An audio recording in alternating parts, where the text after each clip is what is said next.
दोस्तों, आज मैं आप लोग को टाइम एंड डिस्टेंस के बारे में कुछ टॉपिक बताना चाहता हूँ।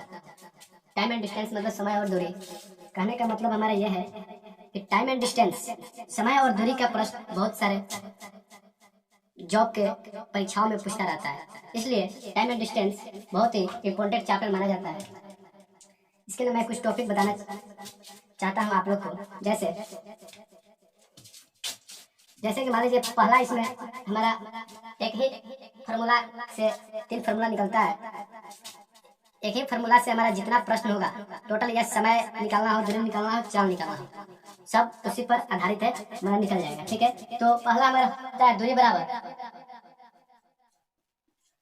बराबर चाल गुना समय।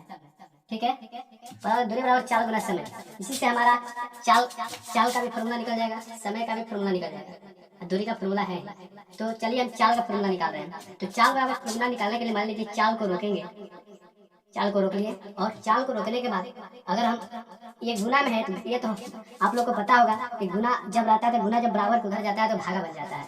ये समय भागा में चल जाएगा, भागा में चल जाएगा तो ये दूरी बटा समय हो जाएगा। ठीक है, चाल बराबर दूरी बटा समय। ये हमारा फर्स्ट हुआ, ये सेकंड। अब देखिए थर्ड फार्मूला आता है समय बराबर हो जाएगा। समय बराबर, अगर हम समय को रोक रहे हैं, यहाँ पर समय को रोक रहे हैं तो ये चाल गुना में इधर जाएगा तो भागा में हो जाएगा, यानी कि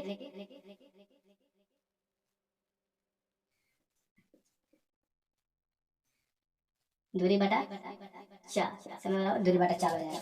ठीक है, ये हमारा 3 टॉपिक क्लियर हुआ। अब यहाँ से हम चलते हैं कि मान लीजिए एक प्रश्न है, इसमें बोले कि 2 रेलगाड़ी समान, कि 2 रेलगाड़ी है,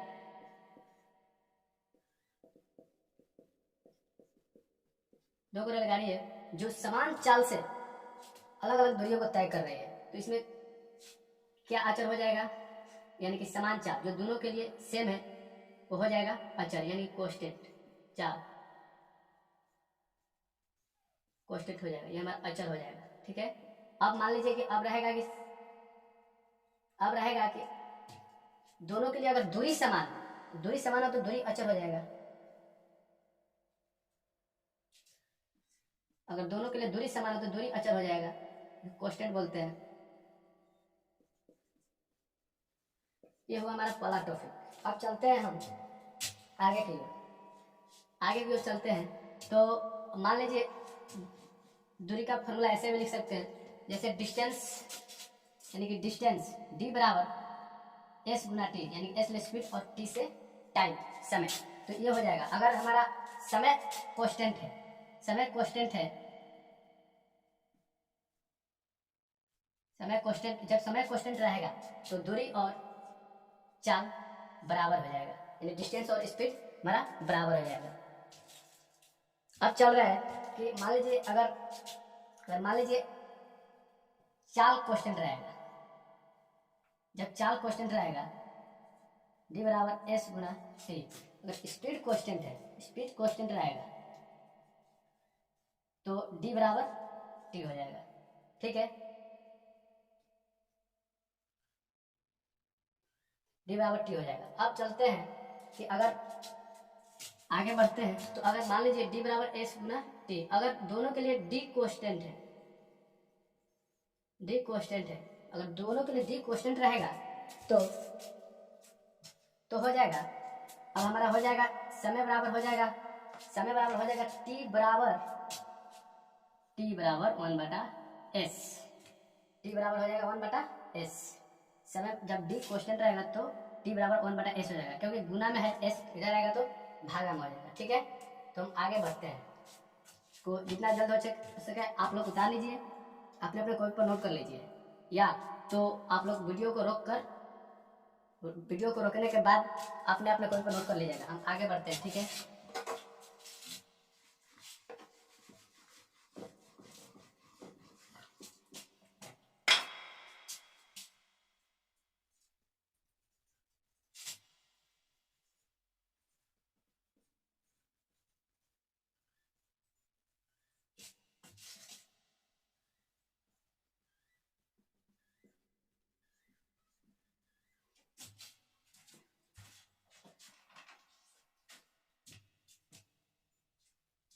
मान लीजिए पहला क्वेश्चन है हमारा, दो कारों के चालों का अनुपात, दो कारों के चालों का अनुपात 3:2 है। दो कारों के चालों का अनुपात 3:2 है। यदि इनके द्वारा लिया गया समय, यदि इनके द्वारा लिया गया समय समान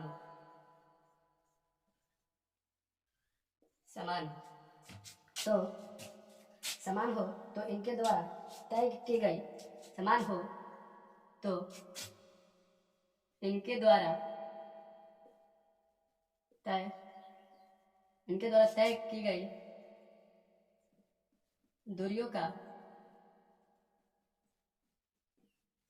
तय की गई दूरियों का अनुपात क्या होगा।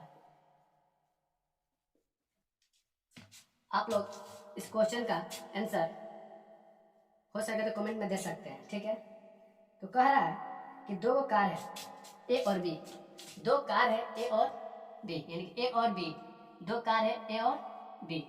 इनके बोल रहा है कि इनके चालों का अनुपात 3:2 है, यानी कि एस बराबर, यानी कि एस स्पीड, चालों का अनुपात 3:2 है। और कह रहा है कि इनके द्वारा लिया गया समय समान हो, तो इनके द्वारा तय की गई दूरियों का अनुपात क्या हो। बोल रहा है कि चालों का अनुपात 3:2 है और इनके द्वारा लिया गया समय समान हो, तो इनके द्वारा तय की गई दूरियों का अनुपात क्या होगा। तो दूरियों का अनुपात क्या होगा, तो देखिए हम अभी बताए हैं कि D बराबर S गुना T होता है जब समय अचर हो, यानी कि कांस्टेंट। समझ में आ रहा है ना। आप लोग ये बताइए कि जब समय कांस्टेंट रहेगा, यानी कि अचर, जब समय कांस्टेंट है, तो अभी हम बताए हैं कि जब समय कांस्टेंट रहेगा तो D बराबर S हो जाएगा, यानी कि D से डिस्टेंस, यानी डिस्टेंस बराबर हमारा S हो जाएगा, डिस्टेंस बराबर 3:2 हो जाएगा। क्या दिक्कत है। यह रहा हमारा पहला क्वेश्चन। आप लोग वीडियो को रोककर अपने अपने कॉपी पर नोट कर सकते हैं। हम आगे बढ़ रहे हैं, ठीक है। तो अगला क्वेश्चन है, दो कारों के चालों का अनुपात 5:7 है। 5:7 है। कारों के चालों का अनुपात 5:7 है। समान समय में तय की गई दूरी, इनके द्वारा लिया गया समय समान है, ठीक है। तो दूरियों का अनुपात ज्ञात कीजिए। चलिए रहा आपका अगला प्रश्न, इसको जितना जल्द हो सके आप लोग बनाकर कमेंट में आंसर इसका आप लोग दे सकते हैं। चलिए थोड़ा समय कम होने के कारण हम आप लोग का समय कुछ बचत करना चाहते हैं। चलिए हम आगे इस बढ़ रहे हैं। देखिए फिर हमारा अगला यही प्रश्न है कि दो कारों के चालों का अनुपात 5:7 है। तो चालों का अनुपात 5:7 है, 5:7 है। तो कह रहा है कि इनके द्वारा लिया गया समय समान है, यानी कि फिर समय ही अचर है, यानी कि कांस्टेंट समय, यानी कि टाइम कांस्टेंट है। फिर तो समय, तो बोल रहा है कि समय समान हो, तो इनके द्वारा तय की गई दूरियों का अनुपात, यानी कि फिर डिस्टेंस ही हमारा निकालना है। अभी हम बताकर निकले हैं, यानी कि डिस्टेंस बराबर होता है चाल गुना समय, यानी S गुना T। डिस्टेंस बराबर होता है चाल गुना समय, यानी कि दूरी बराबर चाल गुना समय, यानी कि डिस्टेंस बराबर स्पीड गुना टाइम। तो फिर इसमें देखिए हमारा समय जो है अचर है। समय जब अचर रहेगा तो डिस्टेंस बराबर स्पीड हो जाएगा। क्या दिक्कत है। तो स्पीड जितना है उतना ही हमारा डिस्टेंस हो जाएगा। तो हम कह सकते हैं कि हमारा जो ये चाल का अनुपात 5:7 है, तो दूरी का अनुपात भी हो जाएगा 5:7। ठीक है। ये रहा हमारा दूसरा क्वेश्चन। ठीक है, दूसरा क्वेश्चन रहा टाइप 1 है, टाइप 1। अब चलते हैं अगला क्वेश्चन की ओर। आप लोग को तो मुझे यकीन है कि आप लोग को अच्छा से समझ आता ही होगा। आप लोग जितना हो सके इस वीडियो को शेयर करें, लाइक करें, सब्सक्राइब करें, ताकि मैं अपना जो भी वीडियो फेसबुक यूट्यूब पर अपलोड करूं तो सबसे पहले आपके पास पहुंचे और सबसे पहले आप देख सके। ठीक है, तो मैं अपने अगला क्वेश्चन की ओर चल रहा है। ठीक है, तो अगला क्वेश्चन है कि अगला क्वेश्चन है, चलिए इसको मिटा रहे हैं। दूसरा प्रश्न है दूसरा प्रश्न है कि तीन बसों के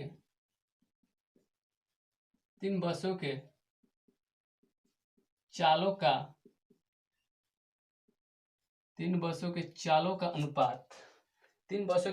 अनुपात 2:3:4 है। 2:3:4 है। तो समय में तो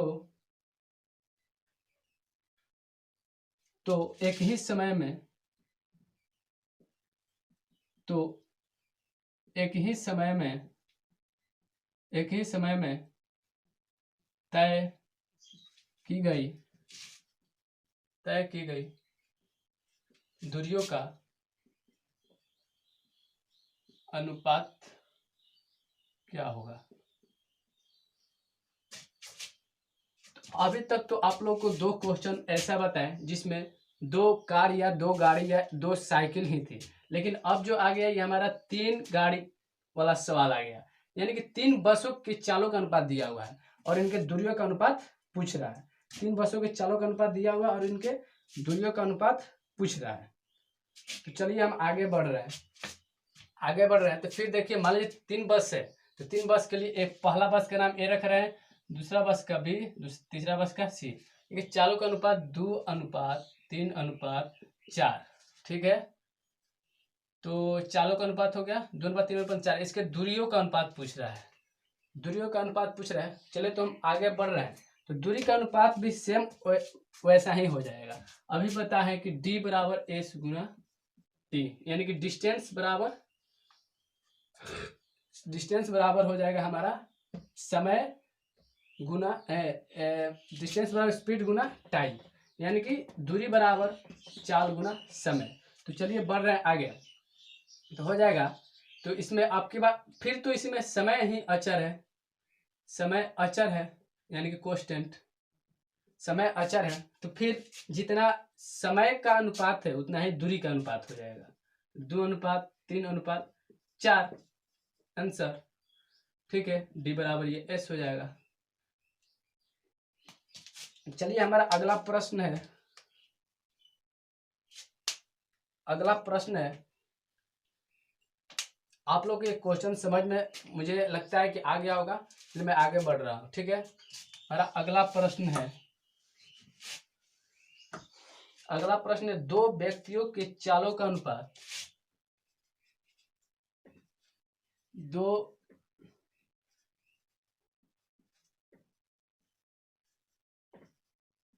व्यक्तियों के चालों का अनुपात 1:2 है। कितना है? 1:2 है। 1:2 है।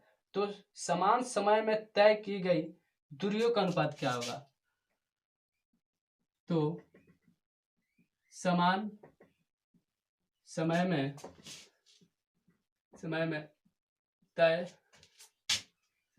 में तय की गई दूरियों का अनुपात क्या होगा? ठीक है, तो आप लोग को ऐसा लगे कि मैथ में कहीं गलत बन रहा है तो आप लोग कमेंट में लिख सकते हैं कि यहाँ गलत है, चाहे सही है, तो ताकि मैं अगला वीडियो को सुधार करके डाल सकूं, यूट्यूब पर अपलोड कर सकूं। ठीक है, तो मैं आगे बढ़ रहा हूँ। तो कह रहा है कि दो व्यक्तियों के चालों का अनुपात 1:2 है, यानी कि स्पीड का अनुपात दिया हुआ है। दो व्यक्ति यानी कि ए और बी, स्पीड का अनुपात दिया हुआ है 1:2। फिर इसका दूरी का अनुपात पूछ रहा है। तो बार बार मैं कह रहा हूं कि अगर आपका इसमें समय अगर कांस्टेंट हो तो चाल और दूरी का अनुपात सेम होता है। ठीक है, तो देखिए डी बराबर होता है एस गुना टी, तो डी बराबर एस गुना टी, तो समय अचर है यानी कि कांस्टेंट। समय जब अचर रहेगा, जब समय अचर रहेगा तो डी बराबर हमारा एस हो जाएगा। तो डी बराबर एस यानी कि 1:2 हो जाएगा। क्या दिक्कत है, जितना हमारा एस चाल का अनुपात है उतना ही डी थी, उतना ही हमारा दूरी का अनुपात हो जाएगा। जितना दूरी का अनुपात है उतना ही चाल का अनुपात हो जाएगा। ठीक है, तो ये हमारा बराबर हो जाएगा। अब चलते हैं हम अपना अगला प्रश्न की ओर। ठीक है, अगला प्रश्न की ओर चल रहे हैं। ये 4 नंबर प्रश्न था। ठीक है, तो अगला प्रश्न की ओर चल रहे हैं। आप लोग वीडियो को रोककर अपने अपने कॉपी पर नोट कर सकते हैं। ठीक है, मैं अगला प्रश्न की ओर चल रहा हूं।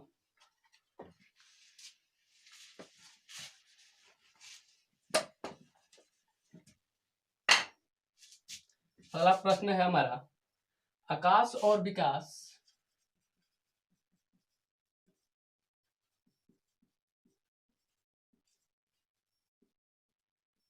आकाश और विकास के चालों का अनुपात,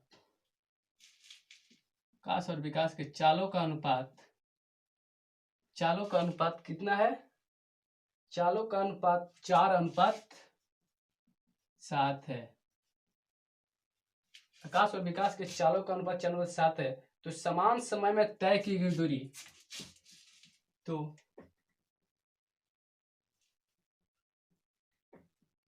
समान समय में